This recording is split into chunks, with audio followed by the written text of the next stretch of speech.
આજે મારે કોંગ્રેસના સભ્યોને અમુક સવાલો પૂછવા છે અને ગુજરાતના સૌ નાગરિકોને બી વિનંતી છે કે અગર કોઈ કોંગ્રેસના ધારાસભ્યો આપને મળે તો આપ જરૂરથી આ પ્રશ્ન એમને બી પૂછજો.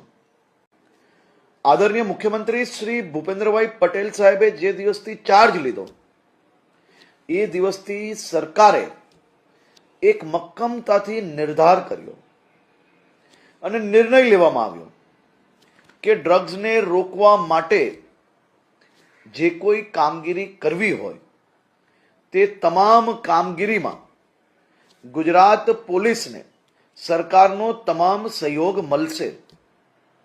સૌથી પહેલા ગૃહમંત્રી તરીકે ચાર્જ લઈને ડ્રગ્સ માટે રિવોર્ડ પોલિસી બનાવવામાં આવી અને રિવોર્ડ પોલિસીના માધ્યમથી છેલ્લા અમુક મહિનાઓમાં 1459 કરોડ રૂપિયાનો ડ્રગ્સ ઝડપી લીધો છે. 397 ડ્રગ્સ માફિયાઓને જેલ હવાલે કર્યા છે. 397 ડ્રગ્સ માફિયાઓને જેલ હવાલે કરવું તે સફળતા છે કે નિષ્ફળતા? ડ્રગ્સના દૂષણને નાથવા માટે ગુજરાત પોલીસ રાત દિવસ મહેનત કરી રહી છે.